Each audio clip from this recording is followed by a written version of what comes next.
Canada जाना है, वो भी स्टडी परमिट पे। आप कंफ्यूज होंगे कि प्रोसेस कैसे करना है। आज की वीडियो पे हम इसी बारे पे बात करने वाले हैं। आपको मैं स्टेप बाय स्टेप प्रोसेस बताऊंगा, टाइम कितना कंज्यूम होता है और पैसे कितने लगते हैं। ये सारे स्टेपों को मैंने छोटे छोटे पॉइंट्स पे रखा है और इसकी डिटेल वीडियो मेरे आने वाले वीडियोस पे मैं आपके साथ शेयर करूँगा। चलिए शुरू करते हैं आज की वीडियो।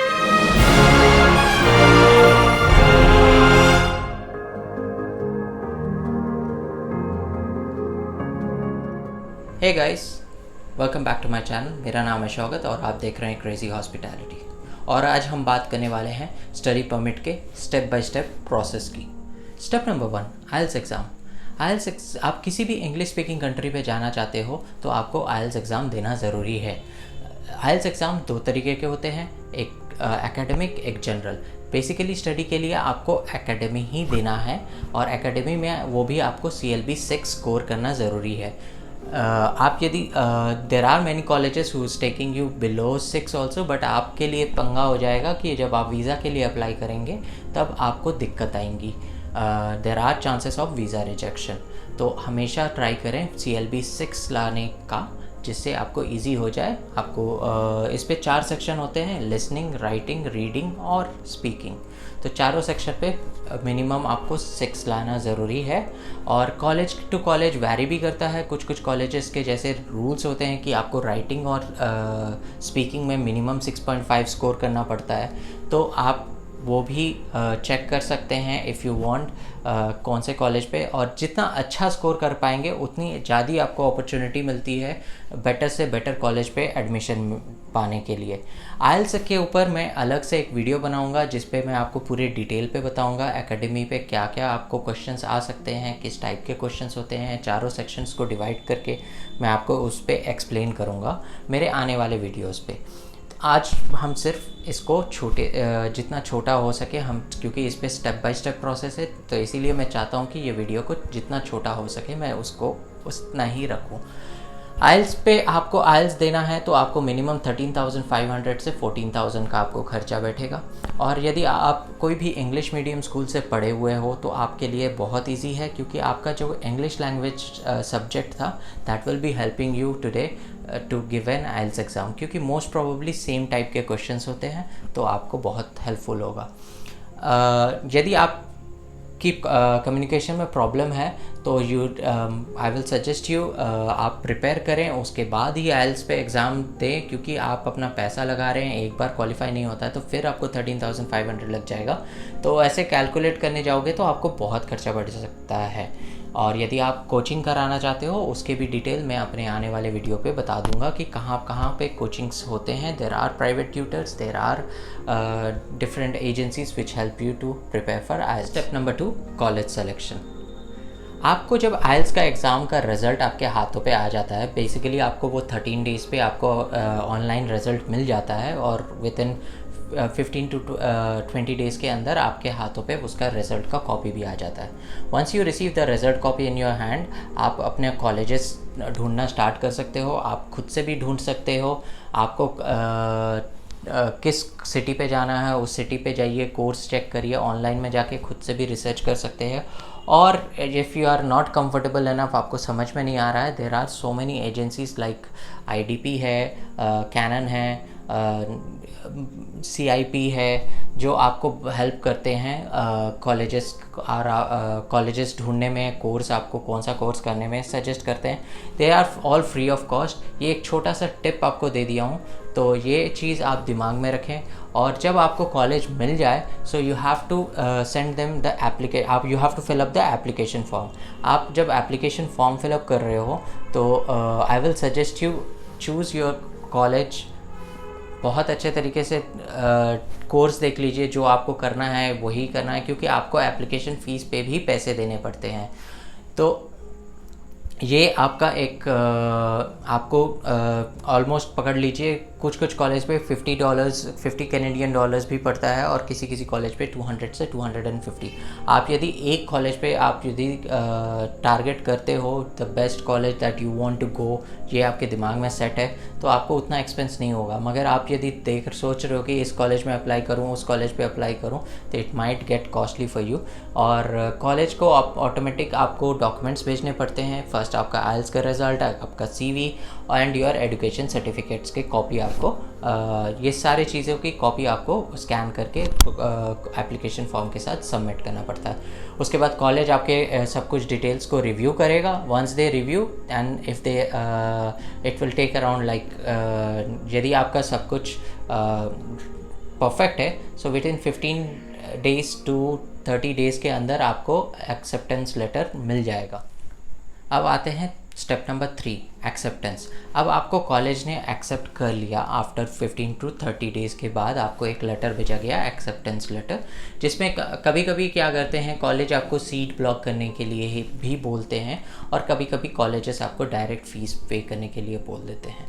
जैसे मेरे केस पे मेरे कॉलेज ने मुझे बोला था कि आप अपना 5000 कैनेडियन डॉलर सेंड करें और अपना सीट को रिज़र्व कर लें, और किसी किसी कॉलेज पे आपको direct full first years payment करने के लिए बोला जाता है। तो ये 5000 जो मेरा पे है वो फर्स्ट ईयर की फ़ीस से, फिर मैंने जब फ़ीस पे किया था तो वहाँ से माइनस हो गया था।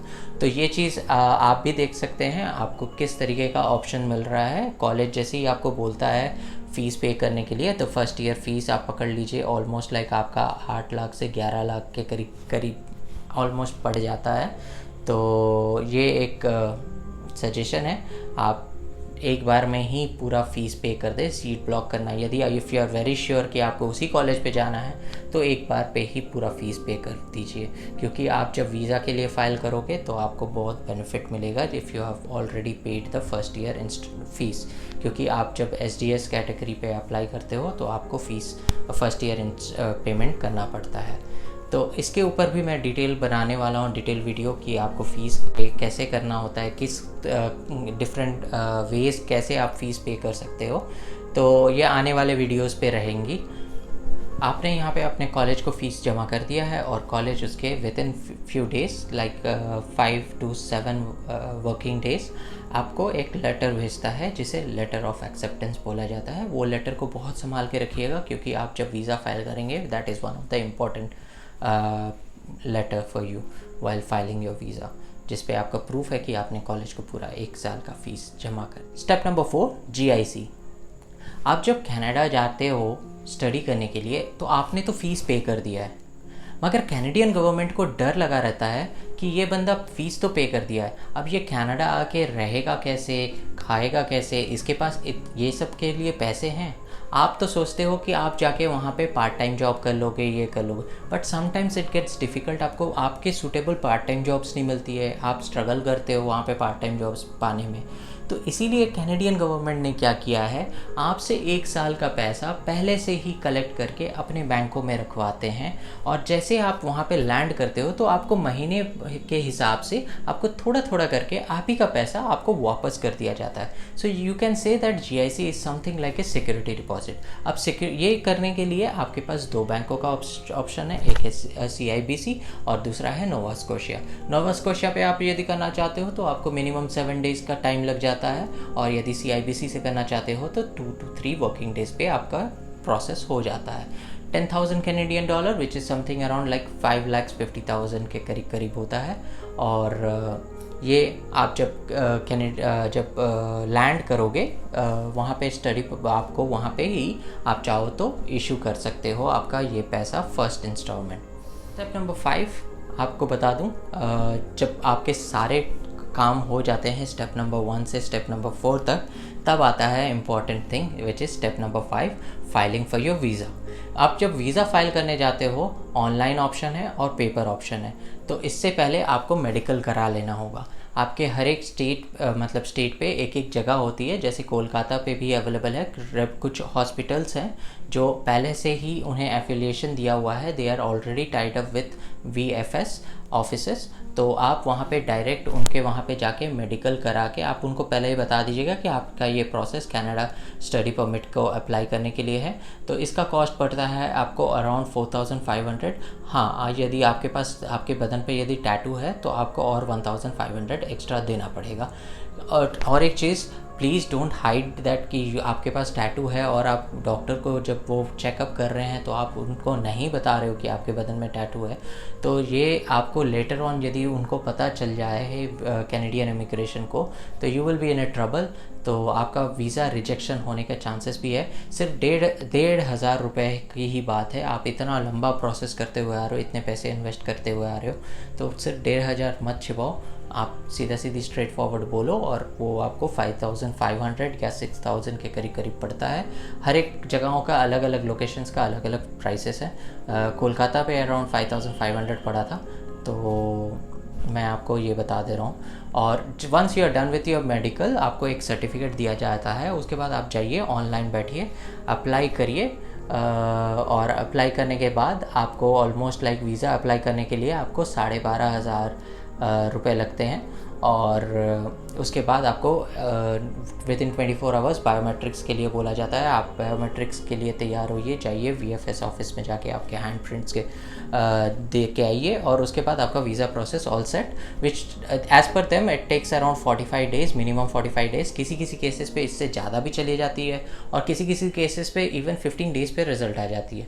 सो ये एक लक के ऊपर भी बात होती है। किसी किसी का आता है, किसी किसी का जल्दी आता है, किसी किसी का लेट से आता है। तो ये 5 स्टेप्स थे, 1 बाय 1 मैंने आपको एक्सप्लेन किया। आई होप आप सबको ये वीडियो अच्छा लगा हो। तो जाने से पहले प्लीज़ ये लाइक बटन पे लाइक कर दीजिए, और आप यदि चैनल पे नए हैं तो प्लीज़ जाइए और चैनल को सब्सक्राइब करें।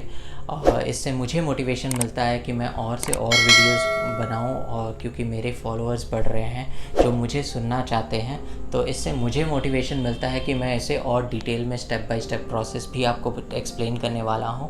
और आप चाहो तो प्लीज़ जाएं और अपने दोस्तों के साथ भी मेरे वीडियोस को शेयर करें।